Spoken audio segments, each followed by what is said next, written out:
எல்லோருக்கும் வணக்கங்க. உங்கள் ஜீவா பேசுகிறேன். உளவியல் ரீதியான ஒரு பிரச்சனைக்கு அல்லது ஒரு மனப்புழுங்கலுக்கு சில கேள்விகளுக்கு பதிலாக அமையும் இந்த பதிவு உங்களுக்கு. சரிங்களா? பொதுவாக வீட்டுக்குள்ளே பார்த்தீங்கன்னா கணவனோ மனைவியோ யாரோ ஒருத்தர் ரொம்ப அந்த வீட்டை தாங்கி பிடித்து எல்லாவற்றையும் கவனித்து யாருக்கு எப்போ எது வேணும், எது செய்யணும், எது தேவைப்படும்னு பார்த்து பார்த்து பார்த்து பார்த்து செய்வாங்க. அது கணவனாகவும் இருக்கலாம், அல்லது மனைவியாகவும் இருக்கலாம், அல்லது அவங்க வீட்டில் வயசான கணவன் மனைவியாக இருந்தால் அவங்களோட இளம் வயது மகனோ மகளோ கூட, பையன் கூட கொஞ்சம் ரொம்ப பொறுப்பாக இருக்கலாம், அல்லது அந்த வீட்டு பெண் ரொம்ப பொறுப்பாக இருக்கலாம், அல்லது அதையும் கடந்து பார்த்தீங்கன்னா அவங்க ஜென்ரேஷன் 3 பேர் ஒரே வீட்டில் இன்றைக்கி இருக்காங்களான்னு தெரியாது. ஒரு சில வீடுகளில் இன்றைக்கும் இருக்காங்க கூட்டு குடும்பமாக. தாத்தா பாட்டியோட வளர்கின்ற பேர பிள்ளைகளும் இருக்கத்தான் செய்கிறார்கள் இன்றும் ஆங்காங்கே. அவர்களிடத்தில் இருந்து பார்க்கும்போது கூட அந்த பேர குழந்தைகள் ரொம்ப கவனமாகவும் பொறுப்பாகவும் இதே போல் இருப்பாங்க. ஆனால் இங்கே என்ன காமனாக பொதுவாக எல்லாருக்கும் என்ன பிரச்சனை அப்படின்னு பார்த்தீங்கன்னா, இந்த எல்லாத்தையும் பார்த்து பார்த்து செய்கிறாங்கல்ல, அவர்களை கூட இருக்கவங்க உறவு, அது எந்த உறவாக இருந்தாலும் சரி, எந்த உறவு தாங்கி பிடிக்குதோ அந்த தாங்கி பிடிக்கின்ற உறவை சுற்றி இருக்கும் நபர்கள் ஒரு நாளும் அவங்க முன்னால் பாராட்டவும் மாட்டாங்க, மறைமுகமாக கூட பாராட்ட மாட்டாங்க. இவங்க மட்டும் இல்லைன்னா என்ன ஆகும் தெரியுமா, இல்லை இவங்க எவ்வளோ பார்த்து பார்த்து செய்கிறாங்க தெரியுமா, இவங்க கிடைச்சதுக்கு நான் எவ்வளோ புண்ணியம் பண்ணியிருக்கணும் தெரியுமா, நான் எங்கேயோ ஏதோ கொடுத்து வச்சுருக்கேனாட்டு, இப்படி எப்பயாவது மனம் திறந்து அவர்களை பாராட்டுவதோ அவர்களை என்கரேஜ் பண்ணுறதுக்கு அந்த உண்மையை எடுத்து சொல்கிற அந்த மனப்பாங்கோ மேக்சிமம் யாருக்குமே வர்றதில்லை. எப்பயாவது ஒருக்கா அது அப்படியே தலை தூக்கும், அப்படியே அவங்க சொல்லாமல் கூட விட்டுருவாங்க.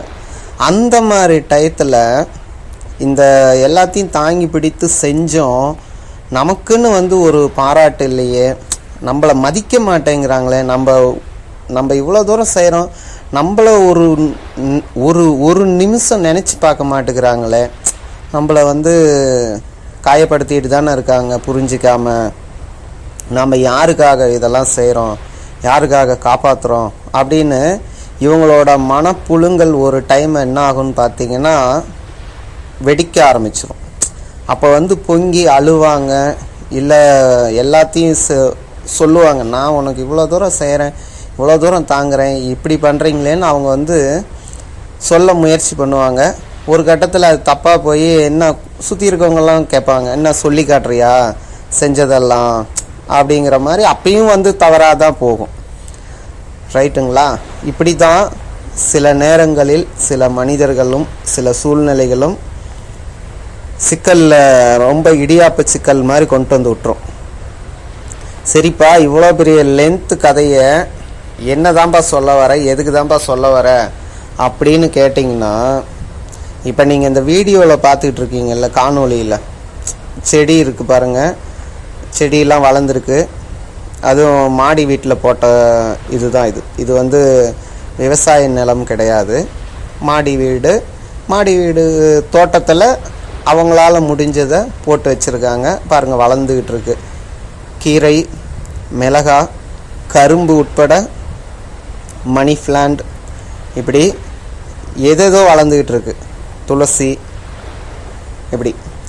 இப்போ இதெல்லாம் பார்த்தீங்கன்னா இதுக்கு ஆணி வேர் இப்படி வளர்ந்து நிற்கிது அப்படின்னு பார்த்தீங்கன்னா, பொதுவாக அந்த வீட்டில் இதை வளர்க்குறவங்க ஆணோ பெண்ணோ, குறிப்பாக பெண்ணாக இருக்கலாம், இல்லை ஆணாக கூட ஒரு வீட்டில் இப்படி வளர்க்கலாம். அப்படி யாரோ ஒருத்தர் பார்த்து பார்த்து இதெல்லாம் வளர்க்குறாங்க, வளருது.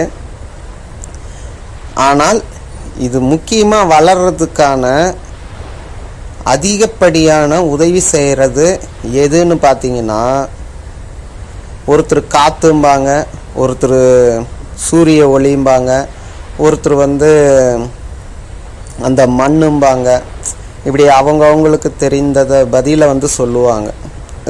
தண்ணி ஊற்றுனாங்க, விதை போட்டாங்க, இப்படி ஒவ்வொன்றா சொல்ல. ஆனால் இங்கே இந்த கிரெடிட் வந்து ரொம்ப ரொம்ப கிரெடிட்டுன்னு நான் சொல்ல வர்றது அதிக முக்கியத்துவம் வாய்ந்த அதிகப்படியான அத்தியாவசியம் என்னன்னு பார்த்தீங்கன்னா மண். மொத விஷயம் மண்.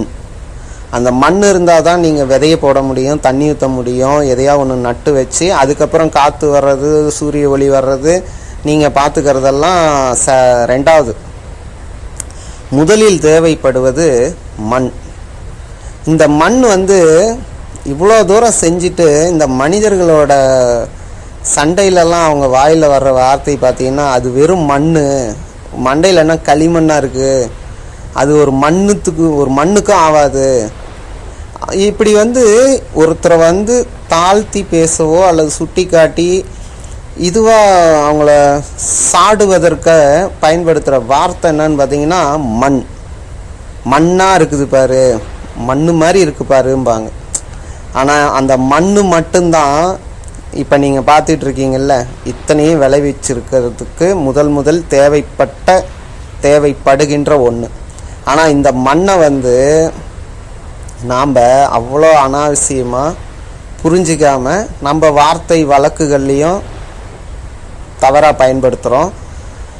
அதற்கடுத்து பார்த்தீங்கன்னா இதே போல தான் வீட்டில் கதைக்கு வருவோம். இவ்வளோ தூரம் செஞ்சு நமக்கு வல்லையேன்னு நமக்கான மரியாதை நம்மளை புரிஞ்சிக்கலையேன்னு அல்லல் படுகின்ற அன்பர்களுக்கு இந்த மண்ணை பாருங்கள்.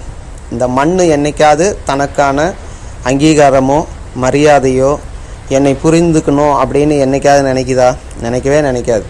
ஆனால் இதை குத்தி கீறி நோண்டி உள்ளே நாம் ஏதோ ஒன்று வச்சோம்னா அது அழகாக ஒன்று வந்து வளர்த்து தான் கொடுக்கும்.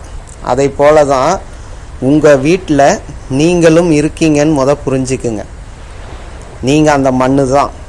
உங்களை யாரும் வந்து அங்கீகரிக்க வேண்டாம், அன்பு காட்ட வேண்டாம், யாரும் உங்களை தூக்கி வச்சு பேச வேண்டாம். ஆனால் இந்த காற்று சூரியன் செடிகளுக்கு இருக்கிற மாதிரி உங்களை படைத்தவர் இருக்காருல்ல, அவரோட பார்வையில் நீங்கள் இருக்கீங்கிறத புரிஞ்சுக்குங்க. சரிங்களா? அவரோட பார்வை படைத்தவன் அல்லது படைத்தவன் இல்லை என்ற நம்பிக்கை உடையவராக இருந்தால் இயற்கை உங்களை பார்த்துக்கிட்டு இருக்கு. அதுதான் உங்களை இவ்வளோ தூரம் வந்து கொண்டு வந்திருக்கு. இவ்வளோ உங்களை அடர்த்தியாகவும் திடமாகவும் அறிவுபூர்வமாக ஆக்கப்பூர்வமாக ஆற்றலோடு உங்களை வச்சுக்கிட்டு இருக்கிறது வந்து அந்த ஒரு சக்தி. அது இறைவனோ இயற்கையோ உங்களோட சாய்ஸுக்கு விட்டுறேன். அப்போ அதனுடைய நெருங்கிய தொடர்பில் இருக்கிறவங்க வந்து நீங்கள் தான். அப்போ உங்களுக்கும் அவருக்கும் ஸ்ட்ரெயிட்டாக வந்து தொடர்பு இருக்குது. நீங்கள் இந்த சுற்றி இருக்க உங்களை புரிந்து கொள்ளாதவர்களுக்காக நேரத்தை செலவிடுறீங்க. அமைதி கொள்ளுங்க. நீங்கள் சொன்னது செஞ்சதெல்லாம் சொல்லி காட்டி நீங்கள் வந்து கீழே போகிறத விட அமைதி. இப்போ பாருங்கள், இந்த செடி கொடி பாருங்கள் அமைதியாகவே தான் இருக்கும், மண்ணும் அமைதியாக இருக்கும். காற்று அடித்தா மட்டும் அப்படியே கொஞ்சம் அசையும். அந்த மாதிரி உங்களை அவங்க காற்றடிக்கிற மாதிரி உங்களை தூண்டி விடுறாங்க. நீங்கள் கொஞ்சம் அசைங்க, ஆனால் அஸ்திவாரத்தை ஆட்டி பார்க்க முயற்சி பண்ணாதீங்க. அது வேண்டாம். கொஞ்சம் அசைங்க, தள்ளி போங்க, விட்டு கொடுத்து போங்க, அமைதியாக இருங்க. ஆனால் உங்களுக்கானது ஒரு நாள் நிச்சயம் உங்களை வந்து சேரும். நீங்கள் எவ்வளோ பெரிய இடத்துக்கு போக போகிறீங்க, நீங்கள் எவ்வளோ பெரிய விஷயத்தை செஞ்சிகிட்டு இருக்கீங்கன்னு படைத்தவனுக்கு தெரியுது இல்லையா? அதனால தானே அவர் உங்களுக்கு உதவி பண்ணுறாரு. இந்த நிலையிலும் இன்னமும் நீங்கள் தானே ஒருத்தருக்கு ஏதோ ஒன்று செய்கிறீங்க. யாரும் புரிஞ்சிக்கலன்னு நீங்கள் வருத்தப்படுறது நியாயம். ஆனால் இந்த நிலையிலையும் நீங்கள் யாருக்கிட்டையும் கை நீட்டி கை கட்டி நிற்காமல் இருக்கீங்கல்ல, அது என்றைக்காவது புரிந்து கொள்ளுங்கள். அதுக்கு காரணம் படைத்தவனின் நேரடி தொடர்பில் இருப்பவர்கள் நீங்கள். அப்படி உங்களுக்கு இப்பேற்பட்ட பொக்கிஷம் கிடைச்சிருக்கும்போது தேவையற்ற சிந்தனைக்குள் செல்லாமல் நற்சிந்தனை கூட இல்லை, உண்மையான ஒரு உளவியல் விஷயமே இதுதான். உங்களை வந்து அவர் பக்கத்தில் வச்சுருக்காரு, அதனால் உங்களுக்கு இவ்வளோ ஆற்றலும் கொடுத்துருக்காரு. நீங்கள் அதை வந்து அடுத்தவங்களுக்கு தரீங்க.